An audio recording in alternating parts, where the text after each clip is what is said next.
এই পর্যন্ত আমরা চ্যাপ্টার 8 পর্যন্ত যে বিভিন্ন ফর্মুলা শিখে আসছি, বিশেষ করে চ্যাপ্টার 8-এ হচ্ছে আমরা কি শিখলাম, ফ্লো থ্রু পাইপস, তাই না? তো সেই ক্ষেত্রে আমরা type of flow, head loss, এই বিষয়গুলোকে মোটামুটি আমরা দেখে আসছি। এখন আমাদের চ্যাপ্টার 9-এর অংশটা হচ্ছে যে আমরা কিভাবে সেই ফর্মুলাগুলোকে ইউজ করে কমপ্লিকেটেড প্রবলেমগুলোকে আমরা সলভ করতে পারবো। বুঝতে পেরেছি? তো চ্যাপ্টার 9 হচ্ছে পাইপ ফ্লো প্রবলেমস আর কি, অর্থাৎ এখানে বিভিন্ন ধরনের প্রবলেম থাকবে, আর এই প্রবলেমগুলোর সলিউশন আমাদের হচ্ছে প্রিভিয়াস যে আমাদের নলেজগুলো ছিল সেটা দিয়ে আমরা হচ্ছে সলভ করব।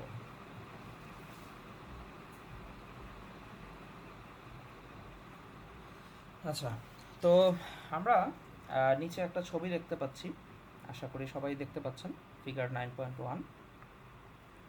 তো এখানে যেটা হচ্ছে যে উপরে কি আছে সেটা আমরা এখন না দেখি, আপাতত আমরা যেটা দেখতে পাচ্ছি যে একটা পাইপ সিস্টেম আছে। তো পাইপ সিস্টেমটা দেখেন, এই যে এই একটা পাইপ, তারপর হচ্ছে এই একটা পাইপ, অর্থাৎ পাইপ সিস্টেমটা এক পাশ থেকে আরেক পাশে চলে গেছে। তো এই ধরনের পাইপ কানেকশনকে আমরা সিরিজ কানেকশন বলে থাকি, অর্থাৎ এই সিরিজে আছে একটা পাইপের সাথে আর একটা পাইপ, এবার সিরিজে কানেকশন দেওয়া আছে। তো প্যারালালিও থাকতে পারে। এখন এই যখন এই পাইপগুলো সিরিজ কানেকশনে থাকবে, সেই ক্ষেত্রে তার মধ্যে দিয়ে হেড লস কত হবে, ডিসচার্জের পরিমাণ কেমন হবে, সেগুলো হচ্ছে আমরা ক্যালকুলেশন করা শিখব। তো আমি চলে যাচ্ছি হচ্ছে এক্সাম্পল 9.1-এ। প্রশ্নটা পড়লে আপনারা হচ্ছে বুঝতে পারবেন যে এখানে কি হচ্ছে। কোশ্চেনটা হচ্ছে এরকম যে এ 5 centimetre pipe tax of abruptly from a large tank. 5 centimetre pipe আছে, একটা লার্জ ট্যাঙ্ক আছে, সেখান থেকে 5 সেন্টিমিটার একটা পাইপ আছে, অ্যান্ড রানস 8 মিটার, এবং সেটা হচ্ছে 8 মিটার লম্বা, then expands abruptly to 10 centimetre in diameter. ঠিক আছে? Again runs 45 meter, then discharges directly into the open air with a velocity of 1.5 meter per second. Compute the necessary height of water surface above the point of discharge. এখন এখানে main বিষয়টা কি ছিল, যে এখানে কতগুলো পাইপের কানেকশন দেওয়া আছে একটা ট্যাঙ্কের সাথে, এইটা হচ্ছে সেই ট্যাঙ্ক, এবং ট্যাঙ্কের সাথে যে পাইপের কানেকশনটা দেওয়া আছে, শেষমেশ সেই পাইপের ওয়াটারটা সেটা কোথায়, ওপেন এয়ারে চলে যায়। ঠিক আছে? অর্থাৎ আমি যদি এই যে যেটা আমি এইমাত্র বললাম মুখে, সেটা যদি আমি একটু ছবি এঁকে বোঝাতে চাই, সেটা এরকম হবে যে একটা ট্যাঙ্ক আছে, এরকম একটা ট্যাঙ্ক, ট্যাঙ্কের সাথে হচ্ছে আমার কি আছে, একটা পাইপ আছে যেটা 5 সেন্টিমিটার। ঠিক আছে? 5 সেন্টিমিটার। তো 5 সেন্টিমিটারের যতটুকু পাইপ সেটা কি করে, 8 মিটার পর্যন্ত এক্সপ্যান্ড করে, অর্থাৎ তার দৈর্ঘ্যটা হচ্ছে 8 মিটার। 5 সেন্টিমিটারের যে পাইপটা আছে সেটা 8 মিটার। তো 8 মিটার, এরপর কি হয়, এরপর 8 মিটার যাওয়ার পর পাইপটা কি হয়, ডাবল হয়ে যায়। দেখেন, 5 থেকে 10 হয়ে গিয়েছে, ডায়ামিটারটা বেড়ে গিয়েছে। তাহলে ডায়ামিটারটা বেড়ে গেল, এই যে ধরেন ডায়ামিটার বেড়ে গেল, এবং শেষমেশ কি হলো, বাকি যে অংশটুকু আছে, মানে লাস্ট অংশটুকু, সেটা কি ওপেন এয়ারে চলে যাচ্ছে, ওপেন এয়ার। তো এই পাশে যে ওয়াটার ট্যাঙ্কটা আছে, সেই ওয়াটার ট্যাঙ্ক সম্পর্কে আমাদের আইডিয়া দেয়া নেই যে সেটা কতটুকু বা কতটুকু পানি আছে, সেইটাই আমাদের বের করতে হবে, যে compute the necessary height of water, অর্থাৎ এই ট্যাঙ্কে কতটুকু হাইটের পানি ছিল যদি এই এত ভেলোসিটিতে পানিটা বের হয়। বুঝতে পেরেছেন? এই ভেলোসিটিটা হচ্ছে আমার সেই 1.5 মিটার পার সেকেন্ড, এটাই এখানে দেওয়া আছে।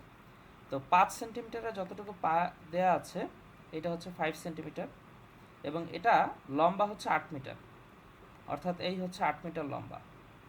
বুঝতে পেরেছেন? আর বাকি যে যতটুকু এক্সপ্যান্ড হয়ে গেল, অর্থাৎ ডায়ামিটারটা ডাবল হয়ে গেল, তাহলে ডাবল হয়ে গেলে এইখানে যে ডায়ামিটার সেটা চলে আসছে 10 সেন্টিমিটার। ঠিক আছে? তাহলে এই যে D2 হচ্ছে 10 আর D1 হচ্ছে 5, ডাবল হয়ে গেছে। তাহলে ডাবল হয়ে গেলে এইখানে এই 10 সেন্টিমিটারের পাইপের দৈর্ঘ্য কত, সেটা হচ্ছে 45 মিটার। 45 মিটার, L2 হচ্ছে 45 মিটার। এই যখন কোশ্চেন পড়বেন তখন কিন্তু ইউনিটগুলো বুঝতে হবে, হ্যাঁ, সেন্টিমিটার আছে মিটার করে নিতে হবে, কারণ বাকিগুলো মিটারে আছে। তো এই ভেলোসিটিতে 1.5 মিটার পার সেকেন্ড গতিতে আমার এই ওয়াটারটা বের হয়ে যাচ্ছে। তাহলে এখন আপনাকে বের করতে হবে যে এইখানে ওয়াটার ট্যাঙ্কের কতটুকু পানি জমা থাকলে, অর্থাৎ ওয়াটার হাইট কত থাকলে আমার এখানে লাস্টে ভেলোসিটিটা 1.5 মিটার পার সেকেন্ড হবে। তো আমরা ওই বিভিন্ন জায়গায় যে সেকশনটা আছে, সাপোজ এখানে কোথায় কোথায় হেড লস হবে সেটা আমরা একটু মনে করার চেষ্টা করি। এক্ষেত্রে আর একটা জিনিস দেওয়া আছে যে F1.024 আর F2.026। F1 এর F2 এর কথা মনে আছে নিশ্চয়ই। F1 দ্বারা বোঝাচ্ছে প্রথম পাইপ 1, আর F2 দ্বারা বোঝাচ্ছে সেকেন্ড যে পাইপটা আছে, 45 মিটারের যে পাইপটা আছে। তো এখন এইটা হচ্ছে friction factor, Darcy Weisbach friction factor. যদি এফ প্রাইম দেওয়া থাকতো তাহলে সেটা হয়ে যেত ফ্যানিং ফ্যাক্টর।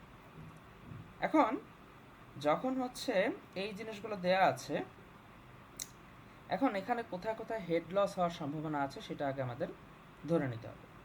তো প্রথম যে হেড লসটা হবে সেটা হচ্ছে এইখানে, কারণ ওয়াটার ট্যাঙ্ক থেকে পানিটা একটা পাইপের ভিতরে প্রবেশ করছে।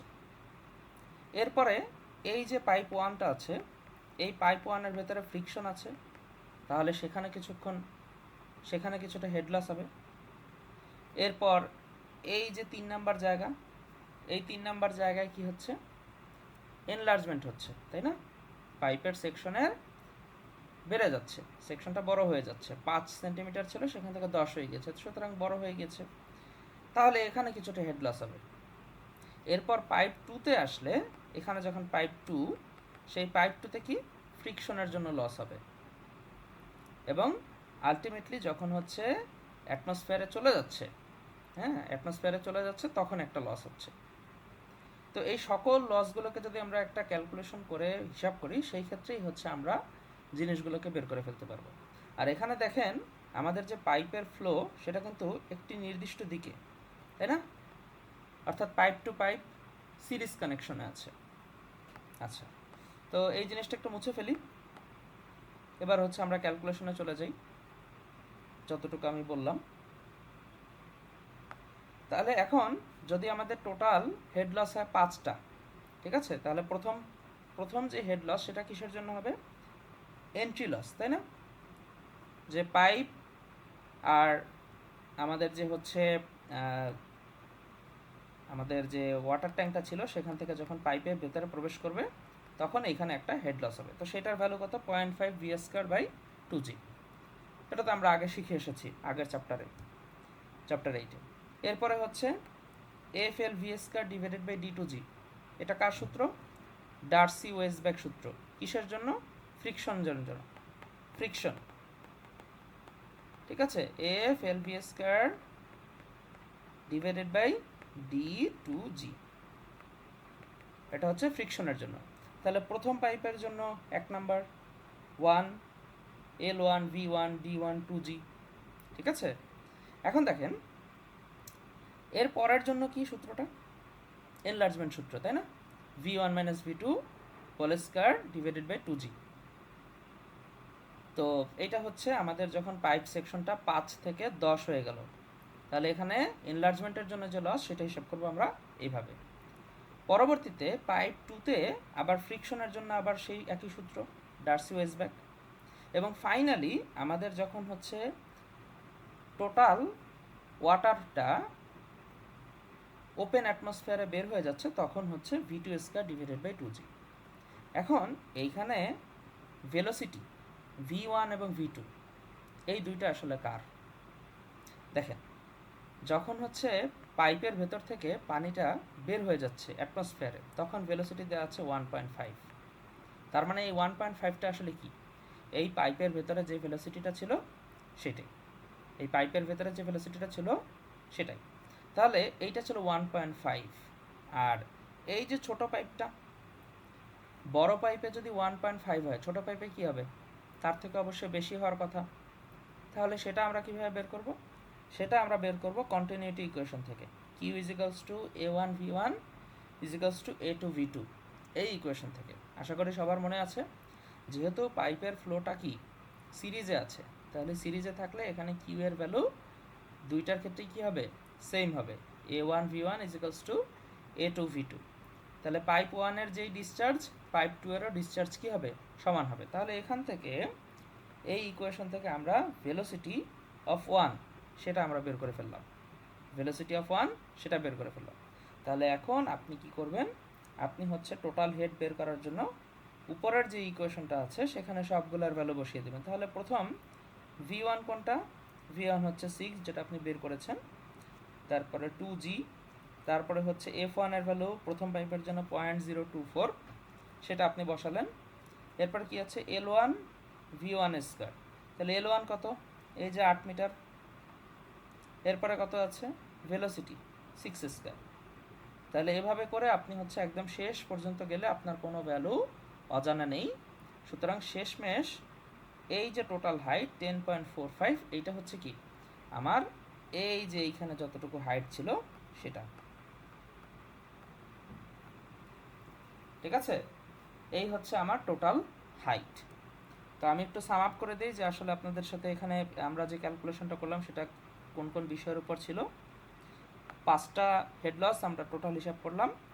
একটা হচ্ছে ওয়াটার ট্যাঙ্ক ছিল, এরকম একটা ওয়াটার ট্যাঙ্ক, সেই ওয়াটার ট্যাঙ্কে একটা পাশে হচ্ছে একটা পাইপ যুক্ত ছিল, এই যে পাইপটা যুক্ত ছিল, পাইপটা কিছু দূর যাওয়ার পর সেটা কি বড় হয়ে গেল, বড় হয়ে যাওয়ার পর সেটা কি করলো, পানিটা এরকম করে বের হয়ে গেল 1.5 মিটার পার সেকেন্ড। তাহলে একটা হচ্ছে পাইপ 1 আর একটা হচ্ছে পাইপ 2, ঠিক আছে। তাহলে এখানে হেড লস কোথায় কোথায় হতে পারে, প্রথম যে লসটা সেটা হচ্ছে কি এন্ট্রি লস, এন্ট্রি লসের ভ্যালু কত 0.5 v² ডিভাইডেড বাই 2G। এরপর কি ফ্রিকশন লস, পাইপ 1 এর জন্য ফ্রিকশন লস, ফ্রিকশন লস কত F/LV² ডিভাইডেড বাই D2G। এই 1 লেখার অর্থ হচ্ছে পাইপ 1 কে বোঝাচ্ছে সে। আচ্ছা, এরপরে কি হলো, এই যে 3 নাম্বার যে অংশটা, অর্থাৎ যেখানে হচ্ছে পাইপের সেকশনটা কি হয়েছে, এক্সপ্যান্ড করেছে, হ্যাঁ, কন্ট্রাকশনও তো কিন্তু হতে পারতো, অর্থাৎ পাইপ বড় সেকশন থেকে ছোট সেকশন হতে পারতো, সেটাও হতে পারতো। তো এখানে বড় হয়েছে, তাহলে বড় হওয়ার জন্য আমার সূত্র কি V1 minus V2 whole square divided by 2G, তাই তো। তাহলে সেই ক্ষেত্রে আমার কি হয়েছে, এই যে ইকুয়েশনটা চলে আসছে। এরপরে কি আছে, পাইপ 2তে ফ্রিকশন আছে, সেই ফ্রিকশনের জন্য আমার হচ্ছে এই যে এটা F/LV² ডিভাইডেড বাই D2G। তাহলে F2 L2 এবং হচ্ছে V2, তাই না, আর হচ্ছে ডায়ামিটার হচ্ছে 2 নাম্বার পাইপের জন্য। আর লাস্টে এক্সিট লস সেটা কিন্তু আমরা V² ডিভাইডেড বাই 2G, এটা কোন V, এটা কিন্তু V2, ঠিক আছে। কোথায় V1 কোথায় V2 এটা কিন্তু মাথায় রাখতে হবে। তো যাই হোক, তো এইভাবে করলে আমরা হচ্ছে লাস্টলি এই 5টা যখন যোগ করব সেই 5টার জন্য যতটুকু আমাদের হেড দরকার, ওয়াটার হেড, সেইটাই হচ্ছে আমরা বের করে ফেলেছি। সেটা ভ্যালু কত এসেছে 10.45 মিটার, ঠিক আছে। আচ্ছা, তো এই গেল হচ্ছে এক্সাম্পল 9.1। এক্সাম্পল 9.2টাও একদম মোটামুটি সিমিলার, সো যার কারণে হচ্ছে আমি জাস্ট কোশ্চেনটা পড়ব আর হচ্ছে দেখিয়ে দেবো যে কীভাবে কী আসলো। বলা আছে যে এই পাইপলাইন, একটা পাইপলাইন আছে যেটা হচ্ছে 40 metre long, is connected to a water tank, এটাও ওয়াটার ট্যাঙ্কের সাথে কানেক্টেড আছে অ্যাট ওয়ান এন্ড, একটা অংশে, আর discharges freely into the atmosphere. স্বাভাবিকভাবে একটা অংশ ওয়াটার ট্যাঙ্কের সাথে থাকলে আর একটা অংশ কি অ্যাটমসফিয়ারের সাথেই থাকে। For the first 25 metre its length from the tank the pipe is 15 centimetre. তার মানে বুঝতে পারছেন তো যে ওয়াটার ট্যাঙ্কের সাথে যেই পাইপ কানেকশনটা দেওয়া আছে, তাহলে প্রথম 25 মিটার যেই পাইপটা আছে সেটা ডায়ামিটার হচ্ছে 15 centimetre, and its diameter suddenly enlarges to 30 centimetre. প্রথম 25 মিটার পাইপ সেটা হচ্ছে L1 হচ্ছে 25, সেটা ডায়ামিটার হচ্ছে 15, পরবর্তীতে সেটা এনলার্জ হয়ে কত হয়েছে 30, তাহলে D2 এর ভ্যালু কত, D2 এর ভ্যালু হয়েছে 30। আর আমাদের যে হচ্ছে লেন্থ সেটা কতটুকু, দেখেন টোটাল পাইপলাইনটা ছিল 40, আর এখানে প্রথমে বলছে যে প্রথম 25 মিটার, প্রথম 25 মিটার হচ্ছে 15 সেন্টিমিটার, তাহলে 40 থেকে 25 যদি বাদ দেন বাকি থাকলো কত 15 মিটার। তাহলে এই হচ্ছে L2, সেটা হচ্ছে 15 মিটার। সুতরাং প্রশ্ন বুঝে আপনাকে আপনার ডাটাগুলোকে বের করে আনতে হবে, ঠিক আছে? তাহলে L2 যদি 15 মিটার হয়, সেটা কত সেন্টিমিটার আছে? D2 হচ্ছে 30 সেন্টিমিটার, রাইট? আচ্ছা, এবার দেখেন আপনাকে এবার বলে দিয়েছে যে 8 মিটার একটা ওয়াটার হাইট আছে। কিসের? আমরা যে ওয়াটার ট্যাঙ্কের সাথে যুক্ত করেছি পাইপটাকে, তো সেই পাইপের এই ওয়াটার ট্যাঙ্কের যে টোটাল হাইট, ওয়াটার হাইট, ঠিক আছে, ওয়াটার লেভেল, সেটা দেওয়া আছে 8 মিটার। সেটা দেওয়া আছে 8 মিটার। তাহলে এখন আপনাকে কি বের করতে বলেছে? Considering all losses of head which occur determine the rate of flow. Q বের করতে বলেছে, কিউ। ডিসচার্জের ভ্যালু বের করতে বলেছে। এবং এখানে প্রশ্নটা পড়ে কি বুঝতে পারছেন? পাইপটা কিসে আছে? সিরিজ কানেকশনে আছে। কিসে আছে? Series connection. টোটাল হচ্ছে ডিসচার্জ সিরিজ কানেকশনে আছে। আর আমাদের টোটাল হাইট দেওয়া আছে 8 মিটার। তাহলে আগের মতোই আমাদের কি করতে হবে? ওই ইকুয়েশনে সব কিছু বসাতে হবে, সেখান থেকে আমাদের ডাটা বের করে আনতে হবে। তো এখন কি করেছে, এই যে প্রত্যেকটার জন্য আলাদা আলাদাভাবে জিনিসগুলোকে একসাথে করা হচ্ছে। তো প্রথমে দেখেন, ডিসচার্জ ইজিক্যালস টু হচ্ছে A1 V1 A2 V2 continuity ইকুয়েশনের জন্য আমার সেকশন 1 এবং সেকশন 2 অর্থাৎ পাইপ 1 এবং পাইপ 2তে কি ডিসচার্জের পরিমাণটা একই হবে। A1 দ্বারা বোঝাচ্ছে পাইপ 1 এর ক্রস সেকশন, A2 দ্বারা বোঝাচ্ছে পাইপ 2 এর ক্রস সেকশন। ভেলোসিটি 1 ভেলোসিটি 2 আশা করি বুঝতে পেরেছেন। আগের ম্যাথটা যদি সম্পূর্ণ বুঝে থাকেন, এটাও খুব একটা কঠিন হবে না, একদম সিমিলার জিনিস, খালি ডাটা এদিক ওদিক করা আছে। তো সেই ক্ষেত্রে A1 V1 A2 V2 করলে আমরা যেটা পাবো সেটা হচ্ছে এই যে এই জিনিসটা। এখান থেকে আমরা ভেলোসিটি V1 এবং V2 এর একটা সম্পর্ক দাঁড় করাবো। যেহেতু আমাদের কোশ্চেনের কোথাও ভেলোসিটির কোনো ডাটা দেয়া নেই, অর্থাৎ এমনভাবে বলা নেই যে পাইপ 1 এর ভেলোসিটি কত, পাইপ 2 এর ভেলোসিটি কত। যদি থাকতো তাহলে কিন্তু আমাদের বের করাটা খুবই সহজ, কারণ আমাদের বের করতেই হয়েছে ডিসচার্জ। আমরা কিন্তু ডিসচার্জের ভ্যালুটাই জানি না। সো আমরা যদি কোনো কারণে V1 বা V2 ভ্যালুটা বের করতে পারি, তাহলেই কিন্তু আমাদের ডিসচার্জের ভ্যালুটা চলে আসবে। এই জন্য V1 এবং V2 এর কোনো ডাটা কোশ্চেনে দেয়া নেই। তাহলে আমাদের ভেলোসিটি এর ভ্যালুটা বের করতে হবে। সেটা আপনি V1 বের করেন আর V2 বের করেন। তাহলে দেখেন V1 সমান সমান হচ্ছে 4V2। এই হচ্ছে একটা সম্পর্ক বের হয়েছে। V1 ইজ ইকুয়ালস টু হচ্ছে 4V2। আমি কিন্তু জানি না যে আমার ভেলোসিটি 1 নাম্বার পাইপের জন্য কত, আবার ভেলোসিটি 2 নাম্বার পাইপের জন্য কত, কিন্তু আমি এদের দুজনের মধ্যে সম্পর্ক বের করতে পেরেছি। সেটা কি বের হয়েছে? যে 1 নাম্বার পাইপের যে ভেলোসিটি, সেটা 2 নাম্বার পাইপের যে ভেলোসিটি তার 4 গুণ, ঠিক আছে? এবং সেটা এই কন্টিনিউটি ইকুয়েশন থেকে আমরা বের করতে পেরেছি, এই যে এখান থেকে। আচ্ছা, তাহলে এখন আমাকে হিসাব করতে হবে যে প্রত্যেকটা এই যে পুরো ঘটনাটা ঘটছে, আলটিমেটলি ওয়াটারটা কোথায় যাচ্ছে? অ্যাটমসফিয়ারে যাচ্ছে, তাই না? তো যাওয়ার পথে কি হচ্ছে? তার বিভিন্ন জায়গায় হেড লস হচ্ছে। তাহলে প্রথম পয়েন্টটা হচ্ছে কি, যখন ওয়াটার ট্যাঙ্ক থেকে একটা পাইপের ভেতরে পানিটা ঢুকতেছে, তখন একবার হেড লস হচ্ছে। আগের যে ম্যাথটা দেখলাম সেমভাবে, একইভাবে। তাহলে সেটা কত? 0.5 VS² ডিভাইডেড বাই 2G। যারা এই ইকুয়েশনগুলো কিভাবে আসছে বা কিভাবে আমরা হচ্ছে ক্যালকুলেশনগুলো করছি বুঝতে পারছেন না, তাদের জন্য অ্যাডভাইস হচ্ছে আপনারা আগের দিনের যে ক্লাস রেকর্ডটা দেওয়া আছে চ্যাপ্টার 8-এর, সেখানে চলে যান এবং আপনাদের যে স্লাইড আছে সেইখানে চলে যান। দেখবেন যে এই জিনিসগুলো একদম সঠিকভাবে ধরতে পারছেন। তো loss of head at the entrance, সেটা হচ্ছে 0.5 VS² ডিভাইডেড বাই 2G। সেটা আমরা করলাম। সেটা করার পর তারপরে এন্ট্রি নেওয়ার পর তারপরের লসটা কোথায় হবে? প্রথম পাইপের ক্ষেত্রে এই যে loss of head due to friction in pipe 1, সেটা সূত্র কি আছে? FL VS² divided by D2G, right? আর 1 দ্বারা তো বুঝতেই পারছেন পাইপ 1কে বোঝানো হচ্ছে। তো এইটা গেল 2 নাম্বার। 3 নাম্বারে কি হবে? সাডেন এনলার্জমেন্ট, তাই না? একটা পাইপ ছিল এরকম, সেখান থেকে কি হয়েছে?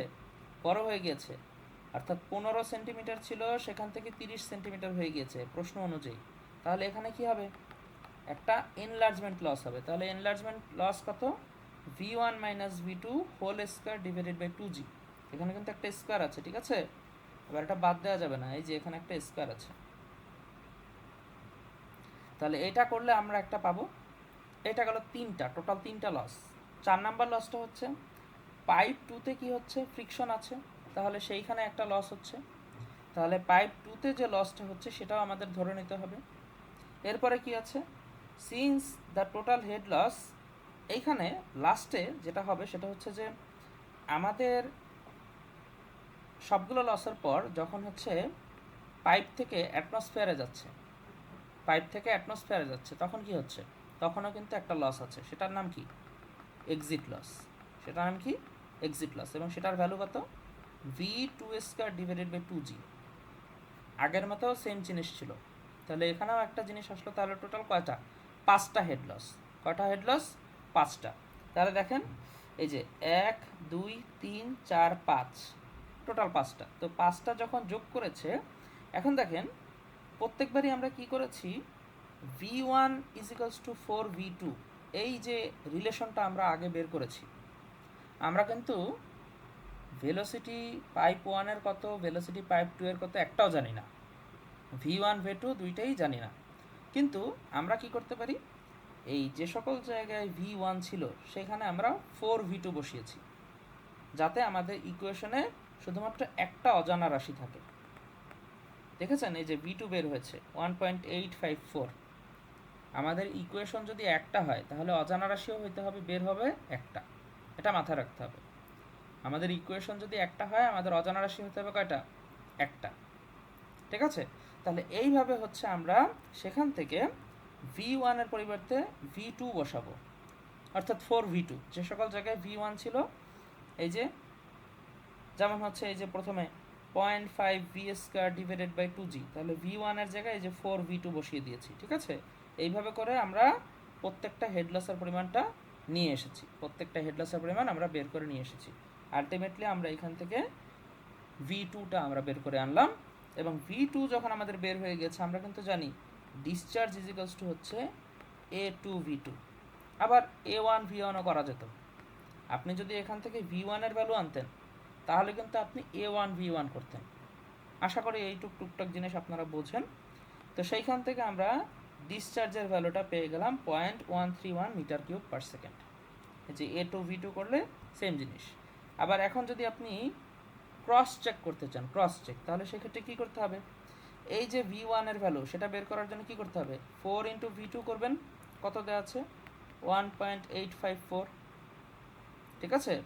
4 ইন্টু 1.854, এটা গুণ করেন, যেটা পাবেন সেটার সাথে a1 গুণ করবেন, অর্থাৎ q is equals two a1 v1। তাহলে দেখেন দুইটা সেম আসছে কিনা।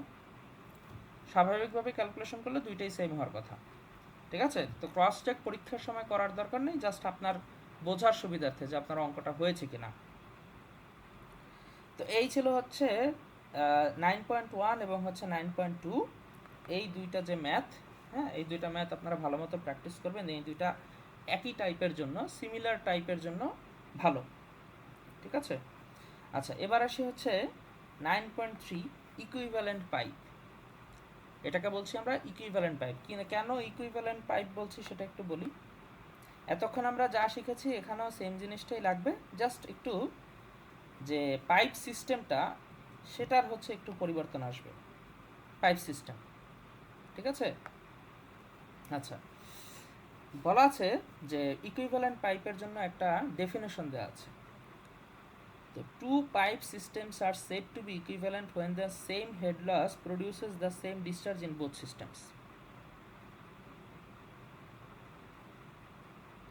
Two pipe systems are said to be equivalent when the same head loss produces the same discharge in both systems.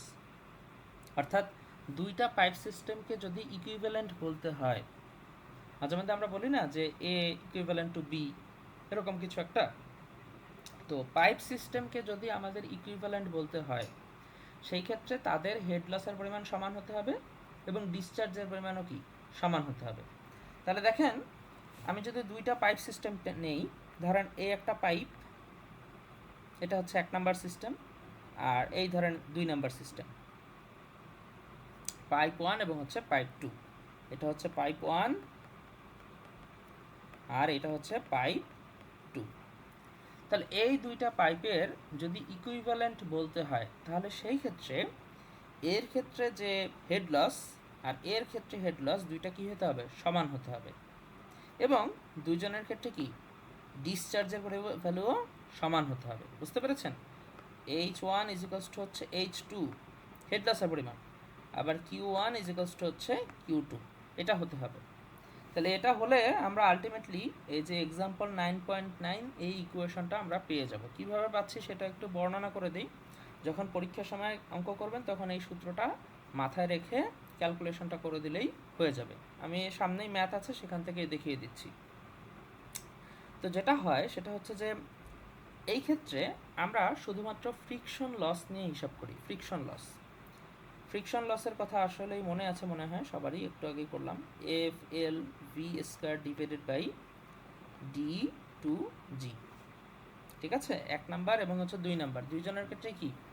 দুইজনের ক্ষেত্রে হেড লসও সেম, আবার কি ডিসচার্জের পরিমাণও সেম। তাহলে এখন দেখেন এইখানে যে ভেলোসিটি আছে সেই ভেলোসিটিটাকে আবার কি লেখা যায়? কিউ ডিভাইডেড বাই এ লেখা যায় না? এভাবে লেখা যায়। তো সেই ক্ষেত্রে দেখেন hf1 is equals two hf2। এইখানে যখন হচ্ছে ভেলোসিটি এর পরিবর্তে আমি যখন কিউ বাই এ এই ইকুয়েশনটা বসাবো, আলটিমেটলি এই যে জিনিসটা আছে সেটা পাওয়া যাবে 9.6।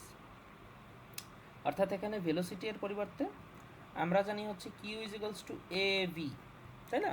তাহলে এখানে ভি এর পরিবর্তে আমি জাস্ট কিউ বাই এ বসাবো, তাহলে সেই ক্ষেত্রে আমার এই ইকুয়েশনটা চলে আসবে 9.6। ঠিক আছে, তাহলে H F one is equals two যদি এটা হয় এবং এইচ এফ টু সমান সমান এটা হয়, তাহলে দুই ক্ষেত্রেই কি আমার দুইটার ক্ষেত্রেই কি হবে? হেড লসের পরিমাণটা সমান হবে। এবং দুইটাকে যখন আমি সমান করব তখন আলটিমেটলি আমি এই যে ইকুয়েশনটা পেয়ে যাব, এই যে ইকুয়েশনটা। এখন ইকুইভ্যালেন্ট পাইপ আমরা কেন করি? আমরা ইকুইভ্যালেন্ট পাইপটা বের করতে চাই এই জন্য যে আমরা determines the length of the second pipe. অর্থাৎ আমরা ইকুইভ্যালেন্ট পাইপ যদি হয় সেই ক্ষেত্রে একটা পাইপের সাহায্যে আমরা আরেকটা পাইপের লেন্থ বের করি। ঠিক আছে, সামনে একটা ম্যাথ দেখলে আমরা আসলে বুঝতে পারবো যে জিনিসটা আসলে কিভাবে কাজ করে। তো এই হচ্ছে আমাদের 9.9 ইকুইভ্যালেন্ট পাইপের ইকুয়েশন। তো এখানে L2টা হচ্ছে যে সেকেন্ড যে পাইপ সিস্টেমটা আছে তার লেন্থ, L1টা হচ্ছে প্রথম যে পাইপ সিস্টেমটা আছে তার length. L2 L1 pipe system কয়টা? দুইটা, L1 এবং হচ্ছে L2।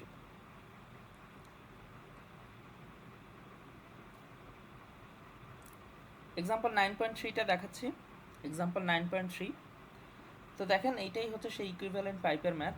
এখানে যেটা বলেছে যে replace 300 metre of 250 millimetre diameter pipe, যেটা ফ্রিকশন ভ্যালু দেওয়া আছে 0.020 with an equivalent length of 150 millimetre diameter pipe.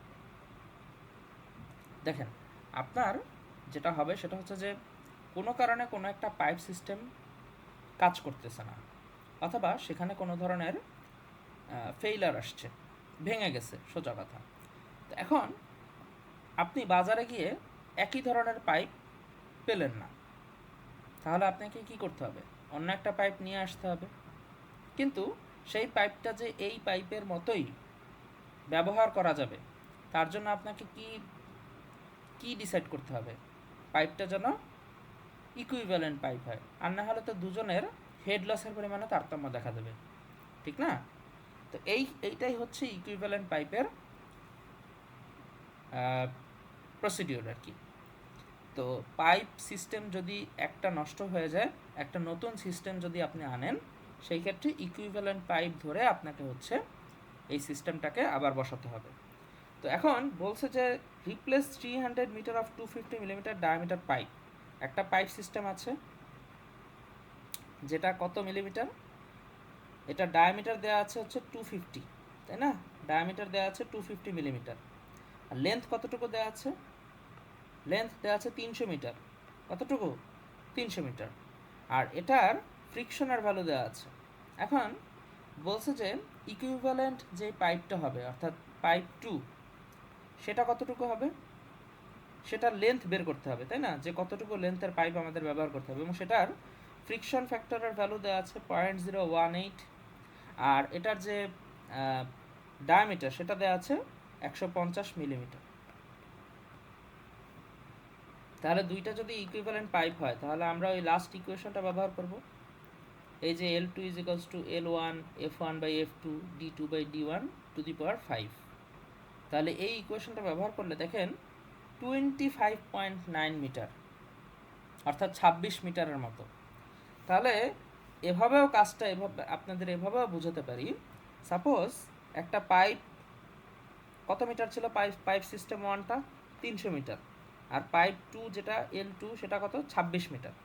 তাহলে এখন যত বড় পাইপ হবে সেটা নিয়ে কাজ করা ততটা ডিফিকাল্ট। তাহলে একটা 300 মিটার পাইপ সেটাকে রিপ্লেস করতেছেন কাকে দিয়ে? মাত্র 26 মিটারের একটা পাইপ দিয়ে। কিন্তু দুইজনের মধ্যে কি সিমিলারিটি আছে? কিভাবে সিমিলারিটি? দুইজনের মধ্যে কি ডিসচার্জের পরিমাণ কি হবে? সমান হবে। আবার হেডলসের পরিমাণ কি হবে? সমান হবে। দুজনের ক্ষেত্রে কি হেডলসের পরিমাণটা কি সমান, ঠিক আছে? এইটাই হচ্ছে এই ইকুইভ্যালেন্ট পাইপের হচ্ছে ধর্ম আর কি, ঠিক আছে? আচ্ছা, এবার তো ইকুইভ্যালেন্ট পাইপেরও জিনিসটা দেখালাম। এক্সাম্পল 9.3 একটা পাইপ প্রবলেমসের ক্ষেত্রে দেখেন আমরা কিন্তু নতুন করে কোনো ইকুয়েশন শিখছি না। আমাদের যে প্রিভিয়াস যে ইকুয়েশনটা ছিল সেই ইকুয়েশনটাকে ব্যবহার করেই আমরা কিন্তু নতুন ইকুয়েশনটাকে নিয়ে আসছি। তো পরীক্ষার সময় যদি কারো ওরকমভাবে মনে না থাকে যে ইকুয়েশনটা কীভাবে আসলো, সেই ক্ষেত্রে আপনারা একটু ছোট করে ডেরিভেশন করে নিতে পারেন, যেটা এখানে করা আছে 9.6 থেকে 9.9। জাস্ট এখানে ভি এর পরিবর্তে কিউ/এ করবেন, তাহলে দেখবেন যে এই ইকুয়েশনটা চলে আসছে, এবং এই ইকুয়েশনটা চলে আসলে বাকিটাও চলে আসবে। আচ্ছা, এখন ইকুইভ্যালেন্ট পাইপ সম্পর্কে যেহেতু আপনারা বুঝে গেছেন, এখন কম্পাউন্ড পাইপ সম্পর্কে আপনারা বলি। সিমিলার টাইপ অফ, কিন্তু এখানে যেটা হবে সেটা হচ্ছে যে এখানে আপনাকে কয়েকটা কম্পাউন্ড পাইপ যেহেতু বলেছে, সুতরাং কম্পাউন্ড পাইপে কয়েক ধরনের ডায়ামিটারের পাইপ থাকবে। আবারও বলছি, ইকুইভ্যালেন্ট পাইপ সিস্টেমে কি ছিল? জাস্ট সিম্পল একটা পাইপ ছিল যেটা ডায়ামিটার একটাই ছিল, তাই না? কিন্তু এখন যেটা হবে সেটা হচ্ছে যে আমাদের একটা কম্পাউন্ড পাইপ থাকবে। কম্পাউন্ড পাইপের জিনিসটা এরকম যে a compound pipe may be replaced by a pipe of uniform diameter and of the same length as that of a compound pipe such that the loss of head and discharges are same in both cases. একটা pipe আছে uniform ডায়ামিটারের। আবারও বলছি, একটু চিত্র এঁকে দেখাই তাহলে হয়তো আপনারা জিনিসটা বুঝতে পারবেন। আমরা যে এইমাত্র ইকুইভ্যালেন্ট পাইপ সম্পর্কে বুঝলাম, তো সেই ক্ষেত্রে যেটা হয় যে একটা পাইপ সিস্টেম আছে যেটা হচ্ছে এই যে এরকম, আমি যেরকম এঁকে দেখাচ্ছি।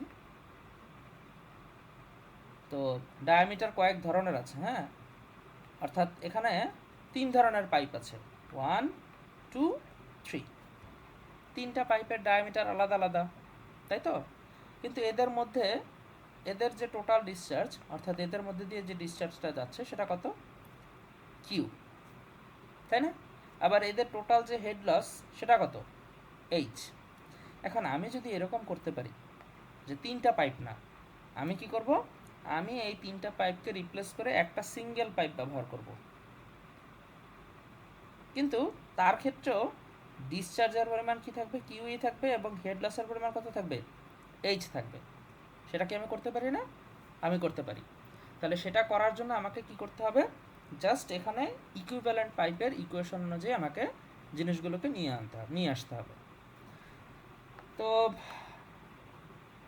যদি এরকম করতে চাই, তো কম্পাউন্ড পাইপ আশা করি আপনারা বুঝছেন। আমি জাস্ট হচ্ছে অঙ্কে চলে যাই। আমাদের ইকুয়েশনটা হচ্ছে এই এক্সাম্পল 9.12 কীভাবে আসলো, জাস্ট এইখান থেকে হচ্ছে ডেরিভেশন করে চলে আসছে। 9.12 যে ইকুয়েশনটা, সেখানে দেখেন L1 L2 L3, L1 L2 L3 এটা কারা? এটা হচ্ছে যে আমরা যে ওই যে পাইপ সিস্টেম যেটা বসালাম সেখানে 3 ধরনের পাইপ ছিল, 1 2 3। তাহলে পাইপ 1 এর দৈর্ঘ্য কতটুকু, পাইপ 2 এর দৈর্ঘ্য কতটুকু, পাইপ 3 এর দৈর্ঘ্য কতটুকু, এভাবে কি করলাম আমরা 3টা পাইপকে একসাথে করলাম, তাই না? তাহলে সেই 3টা পাইপকে রিপ্লেস করব কাকে দিয়ে? একটা পাইপ দিয়ে। তাহলে সেখানে কি হবে? এল সমান সমান L1 L2 L3। নতুন যে পাইপটা ব্যবহার করছি তার লেন্থ কী হবে? ওই আগের পাইপটা সিস্টেমের সমান হবে। ঠিক আছে? তো এই ক্ষেত্রে আমাদের যেটা বের হবে যে নতুন যে পাইপটা নিব সেটার ডায়ামিটার কত, সেটাই হচ্ছে আমাদের এইখানে ডি। নিউ যে পাইপটা ব্যবহার করব তার ডায়ামিটারটা কত সেটা আমাদের বের করতে হবে। আর D1 D2 D3 এগুলো তো আমরা জানাই আছে কম্পাউন্ড পাইপ থেকে। তাহলে এখন এক্সাম্পল 9.4 এটা দেওয়া আছে, এক্সাম্পল 9.4। তো এক্সাম্পল 9.4 এর যেটা দেওয়া আছে, compound pipeline is made up of 45 centimetre in diameter for 900 metre. ভালো মতো প্রশ্নটা বুঝে তারপর হচ্ছে সামনের দিকে আগাতে হবে। যে 45 সেন্টিমিটার আছে এবং এটা কত মিটার? 900 মিটার। তারপরের ডায়ামিটার কত? 37.5 সেন্টিমিটার, সেটার লেন্থ কত? 450। আবার 30 সেন্টিমিটার দেওয়া আছে কি ডায়ামিটার দেওয়া আছে এবং সেটা কতটুকু? 300 মিটার। তাহলে দেখেন 900 মিটার আবার হচ্ছে 450 মিটার, তাহলে হচ্ছে 300 মিটার, বিশাল বড়, তাই না? টোটাল কত মিটার? এই যে দেখেন 1650 মিটার। 3টা পাইপের দৈর্ঘ্য কত? 1650 মিটার। এখন এই যে এতগুলো পাইপ নিয়ে কাজ করার থেকে আমি কি করব, আমি হচ্ছে একটা নতুন পাইপ এদের পরিবর্তে বসাবো। তাহলে বসালে লেন্থটা তো সমানই থাকতেছে, কিন্তু একটা নির্দিষ্ট ইউনিফর্ম ডায়ামিটার আমরা পেয়ে যাচ্ছি। একটা নির্দিষ্ট ইউনিফর্ম ডায়ামিটারের একটা পাইপ সিস্টেম আমরা পেয়ে যাচ্ছি। তো দেখেন উই হ্যাভ D1 45 সেন্টিমিটার। এইভাবে আমরা সুন্দর মতো ওখান থেকে ডাটাগুলো নিয়ে এখানে বসালাম। এটা হচ্ছে 1 নাম্বার পাইপ, এটাও হচ্ছে 1 নাম্বার পাইপ। 37.5 এটা 2 নাম্বার, 450 এটা হচ্ছে 2 নাম্বার, 30 সেন্টিমিটার এটা হচ্ছে 3 নাম্বার, 300 মিটার এটা হচ্ছে 3 নাম্বার। দেখেন ডায়ামিটার এবং হচ্ছে কি বসিয়েছি? লেন্থ। 1 দ্বারা বোঝাচ্ছি 1 নাম্বার পাইপের জন্য যেটা যেটা দেওয়া আছে। তাহলে দেখেন আমার সাথে মিলান। এই যে 1 সেটার জন্য কত? 45 সেন্টিমিটার দেওয়া আছে, লেন্থ দেওয়া আছে 900 মিটার। D2 আছে 37.5 সেন্টিমিটার, L2 আছে হচ্ছে 450 মিটার। D3 দেওয়া আছে 30 সেন্টিমিটার 0.30, L3 দেওয়া আছে 300 মিটার। আর টোটাল লেন্থ যেটা আবার বললাম যে আমি এই 3 ধরনের পাইপকে রিপ্লেস করে, কম্পাউন্ড পাইপ সিস্টেমটাকে রিপ্লেস করে আমি একটা নিউ পাইপ বসাবো। সেই ক্ষেত্রে আমাকে কতটুকু ডায়ামিটারের পাইপ বসাতে হবে। আর এখানে লাস্টে কিন্তু বলে দেবে যে assuming the length to remain the same, length কিন্তু সমান হবে, সেই ক্ষেত্রে আপনি ডায়ামিটারটা বের করতে পারবেন। তাহলে দেখেন এই যে ইকুয়েশনে বসালাম, সুন্দর মতো সবগুলো বসানো হলে আমাদের যে নতুন যে পাইপটা আছে সেটা হচ্ছে 37.16 সেন্টিমিটার। আমরা যে নিউ যে পাইপটা ব্যবহার করব সেটা কিন্তু 37.16 সেন্টিমিটারের একটা পাইপ আমরা বাজার থেকে নিয়ে আসব। নিয়ে এসে এই এত দৈর্ঘ্য সেম রেখে আমি জাস্ট আমার সিস্টেমে এটাকে বসাই দিব। তাহলে আমার আগের যে কম্পাউন্ড সিস্টেম সেটা থেকে আমার এখনটা কি হয়ে গেল? সিম্পল সিস্টেম হয়ে গেল। ঠিক আছে? তো এইটাই হচ্ছে আমাদের কম্পাউন্ড সিস্টেমের ম্যাথ, কম্পাউন্ড সিস্টেম 9.4। আমি কিন্তু বারবার বলছি যে আপনাদের হচ্ছে সিমিলার টাইপের ম্যাথ আসবে, সিমিলার টাইপ, অর্থাৎ এখানে যেই ম্যাথগুলো করছেন একদম খালি ডাটা চেঞ্জ করে আপনাদের আসবে, জিনিসটা সেরকম না। এটা হচ্ছে ইকুইভ্যালেন্ট পাইপ সিস্টেমের ম্যাথ, আর এটা হচ্ছে কম্পাউন্ড সিস্টেমের ম্যাথ। আর আগের 9.1 এবং হচ্ছে 9.2 আমরা যেটা দেখলাম আজকে, এই দুটো হচ্ছে সিরিজ কানেকশনের ম্যাথ। অর্থাৎ এখান থেকে শুধুমাত্র আপনারা হাইট বের করবেন অথবা ভেলোসিটি বের করবেন, ডিসচার্জ বের করবেন, এই জিনিসগুলো। ঠিক আছে?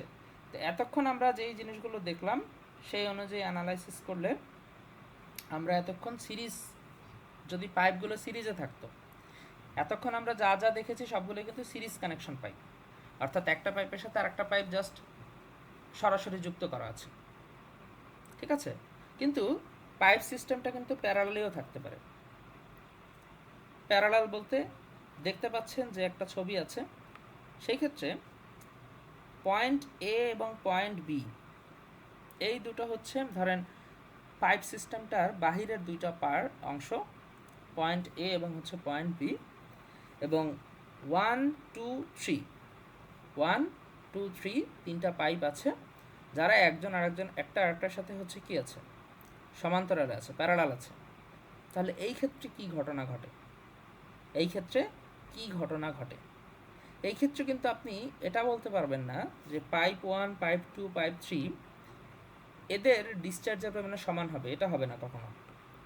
Q1 Q2 Q3 আগের ক্ষেত্রে কিন্তু আমরা বসে আসতাম, অর্থাৎ আমাদের যদি পাইপ সিস্টেম ছিল সিরিজ কানেকশনে তখন কিন্তু এই জিনিসটা হতো, কিন্তু এখন কিন্তু এরকমটা হবে না, এরকমটা হবে না।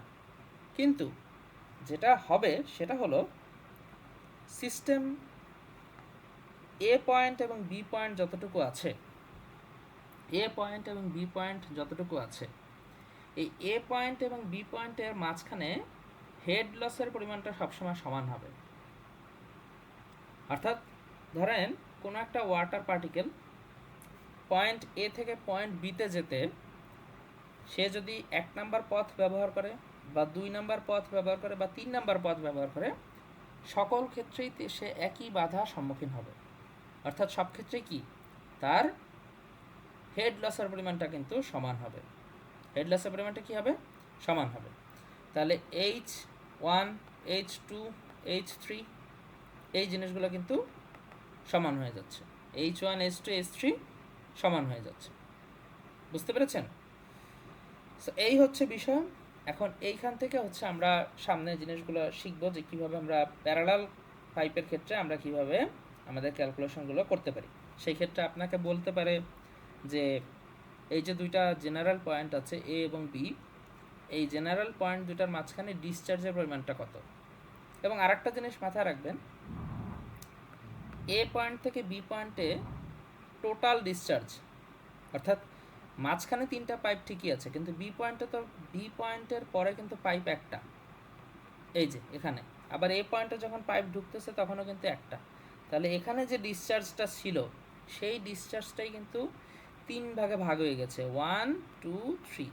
তাহলে এখন যদি আমি এ পয়েন্ট থেকে বি পয়েন্টে টোটাল ডিসচার্জকে ভাগ করি, তাহলে কিউকে লেখা যাবে কিন্তু Q1 প্লাস Q2 প্লাস হচ্ছে Q3।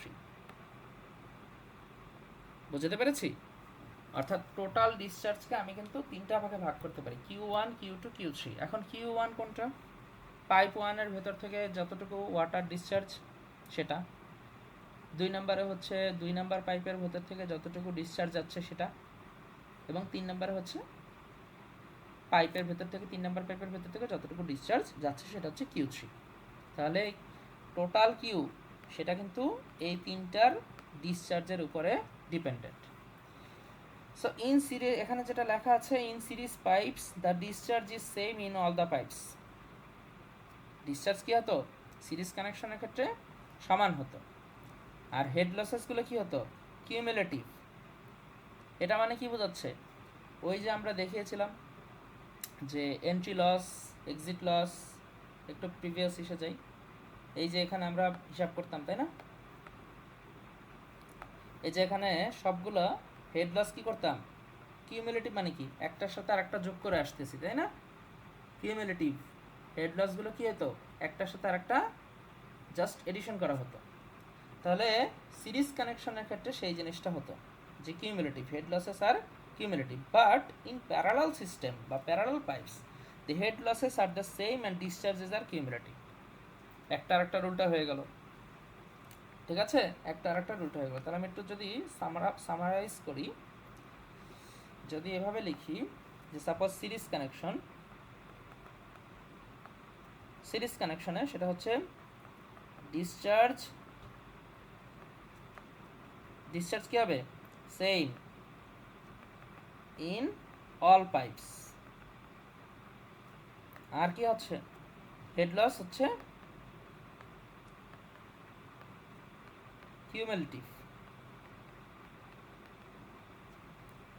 Discharge same in all pipes, all, ঠিক আছে। আর হেড লসটা কি হচ্ছে, কিউমুলেটিভ। তাহলে প্যারালাল সিস্টেমের জন্য কি লিখতে পারবো? এটার জন্য হচ্ছে হেড লসটা হচ্ছে সেম, হেড লস হচ্ছে সেম, আর ডিসচার্জ সেটা হচ্ছে কিউমুলেটিভ, ডিসচার্জটা হয়ে যাবে কিউমুলেটিভ। তো এই জিনিসটা বুঝতে পেরেছেন?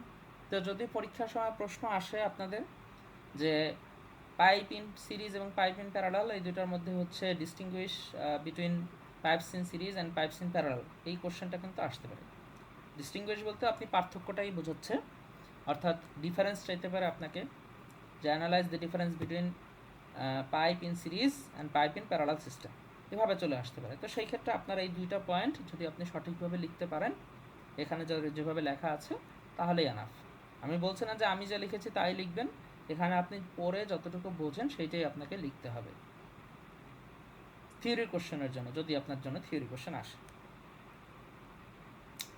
তো এইটা হচ্ছে আমাদের সেই প্যারালাল সিস্টেমের জন্য টোটাল ডিসচার্জটা কী হবে, কিউমুলেটিভ হবে প্যারালাল সিস্টেমের জন্য। আর আমার হচ্ছে হেড লসের ফর্মুলাটা এভাবে চলে আসলো, কীভাবে চলে আসলো আমি জাস্ট সেটা দেখিয়ে দিচ্ছি। আজকার প্যারালাল সিস্টেমের ম্যাথ করব না, বাট স্টিল আমি হচ্ছে যতটুকু দেখানো যায় সে ততটুকু দেখিয়ে শেষ করব। আমাদের হচ্ছে হেড লসের যে ফর্মুলাটা ছিল ফ্রিকশন লস, তাই না, H is equals to F L V square divided by D two G, এইটা হচ্ছে আমাদের ফর্মুলা, রিয়াল ফর্মুলা। তো এখন আমি যেটা করব, এখানে যে ভেলোসিটিটা আছে সেই ভেলোসিটির পরিবর্তে কিউ ডিভাইডেড বাই এ সেটা হচ্ছে আমি এখানে বসাবো, এবং এটাকে আবার কি লেখা যায়, যেহেতু এটা একটা সার্কুলার পাইপ ধরে নিচ্ছি, তাহলে সেই ক্ষেত্রে পাই ডি স্কয়ার বাই 4 এই হচ্ছে আমার এরিয়ার ক্ষেত্রে আমি এটা লিখতে পারছি। তাহলে সেইটা যদি হয় সেই ক্ষেত্রে যখন আমি এই ক্যালকুলেশনটা করব এবং এরিয়ার এই ভ্যালুটা বসিয়ে ফেলবো, আমি এই জিনিসটা পেয়ে যাব 9.14। তাহলে এখন এইটা যখন পেয়ে গেছি তখন হেড লস সমান সমান এটা এইচ এফ হেড লস সমান সমান লেখা যায় হচ্ছে 8 Q square F L divided by pi square G D to the power 5, এই ইকুয়েশনটা চলে আসছে। তো কিউটাকে যদি আমি এ পাশে নিয়ে আসতে চাই তাহলে কিউ সমান সমান একটা ইকুয়েশন চলে আসবে, তাহলে কিউ সমান সমান ইকুয়েশন চলে আসবে এই যে এই জিনিসটা, কিউ সমান চলে আসবে এই জিনিসটা। কিন্তু আমাদের লাগবে হচ্ছে এই 9.16, আপনারা যখন অঙ্ক করবেন তখন হচ্ছে 9.16টা মনে রাখবেন। আর এইটা হচ্ছে আপনারা যদি মনে রাখতে না পারেন, এভাবে আমি যেভাবে দেখালাম এই যে ডান পাশে, এভাবে হচ্ছে আপনারা ক্যালকুলেশন করে একটু খাতায় করে নেবেন কোনো পাশে, তখন আপনার জন্য অঙ্ক করাটা সহজ হয়ে যাবে যদি মুখস্থ করে আসতে না পারেন। এইটা তো হচ্ছে আমরা ডার্সি-ওয়েসব্যাক ইকুয়েশন, এটা তো আমরা সরাসরি শিখব, কিন্তু বাকি যতটুকু আছে ততটুকু যদি আপনার কোনো কারণে ভুলে যান বা না মনে থাকে সেই ক্ষেত্রে ম্যাথমেটিক্যাল সলিউশন করার সময় আপনি যদি ভুলে যান সেই ক্ষেত্রে এটা করে নিতে পারেন। তো আমরা এইখান থেকে যখন কিউটাকে এপাশে নিয়ে এসেছি সেই ক্ষেত্রে আমার ফর্মুলা চলে আসছে এরকম, এবং ফর্মুলার পর দেখেন Q1 এবং হচ্ছে Q2 একটা রেশিও আসছে 9.6 যেটা, এটা কিন্তু আপনাদের মাথায় রাখতে হবে, ভুলে গেলে চলবে না। কারণটা কি, এখানে Q1 এবং Q2 এই দুইটা আসলে কি দেখেন, Q1 সমান Q1 divided by Q2 is equals to লেখা আছে D1 by D2 to the power 5/2 into F2 by F1 into L2 by L1। যদি Q1 বাই Q2 হয়, এভাবে মনে রাখবেন আর কি, Q1 বাই Q2 হয় তাহলে D1 আর D2 থাকবে, থাকার পর এদের পাওয়ার হয়ে যাবে হচ্ছে 5/2, ঠিক আছে। D1 বাই D2 লেখার পর তারপর লিখবেন root over F2 by F1। প্রথমটা হচ্ছে সমান সমান, অর্থাৎ 1 থাকলে 1ই হবে, অর্থাৎ এইখানে যদি 1 থাকে তাহলে এখানে 1 হবে, এবং পরের দুইটাই কি হবে 2 হবে, ঠিক আছে। একটু হিজিবিজি হয়ে গেল, জাস্ট আপনাদের বোঝানোর সুবিধার্থে যে কীভাবে আপনারা মনে রাখতে পারেন। তাহলে প্রথমটা যদি 1 থাকে, প্রথমটা 1 হবে, পরের দুইটা কী হবে, 2 হবে। জাস্ট পাওয়ারগুলো মনে রাখবেন যে প্রথমটার জন্য 5/2, পরেরটার জন্য রুট, পরেরটার জন্য রুট। তাহলে এই জিনিসটা দ্বারা আসলে কি বোঝাচ্ছে, বা আমরা আসলে এটা দ্বারা আমরা কি বের করতে পারবো বা সামথিং, সেটা একটু বলে দিই। সেটা হচ্ছে যে আমাদের যখন প্যারালাল সিস্টেম হবে, এই যে ধরেন 1 নাম্বার, 2 নাম্বার, 3 নাম্বার, এরকম তিনটা সিস্টেম হয়ে গেছে। একটা হচ্ছে 1, 2 আর হচ্ছে 3, তিনটা পাইপ। তাহলে পাইপ 1 এর Q1, পাইপ 2 এর Q2, পাইপ 3 এর Q3। তো যখন আপনি এদের সলিউশনটা করতে যাবেন, তখন আপনাকে কি করতে হবে, এই রিলেশনটা মনে রাখতে হবে। অর্থাৎ Q1/Q2 একটা রিলেশন বের করবেন। আবার যদি বের করতে চান Q1/Q3, তাহলে নিশ্চয়ই জানেন যে কী লিখতে হবে। তাহলে এখান থেকে একটা রিলেশন বের হবে। তাহলে রিলেশন বের হলে আপনি হচ্ছে টোটাল ডিসচার্জ সেটা আপনি আলটিমেটলি বের করতে পারবেন।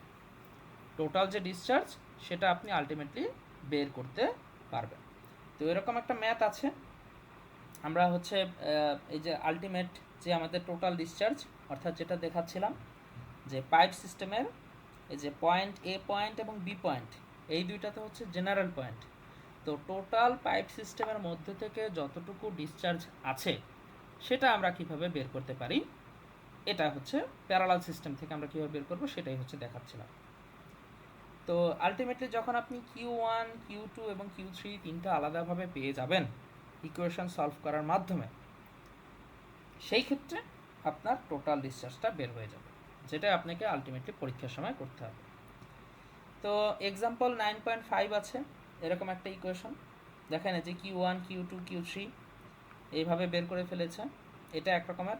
আরেকটা হচ্ছে এক্সাম্পল 9.6, এই যে এক্সাম্পল 9.6, যেখানে আমাদের এই ফর্মুলাটা ব্যবহার করতে হয়। অর্থাৎ Q1, Q2 রিলেশনের মাধ্যমে আমাদের হচ্ছে আমরা ওই প্রবলেমটাকে সলভ করি। বুঝতে পেরেছেন? এই আর কি। তো আমাদের প্যারালাল সিস্টেমের কিছু ম্যাথ আছে, যেটা আমরা নেক্সট যে ফ্রাইডেতে আপনাদের সাথে ক্লাস আছে সেখানে আমরা সলভ করব। তাহলে আমাদের মোটামুটি কভার আপ হয়ে যাবে, শেষ হয়ে যাবে। আচ্ছা।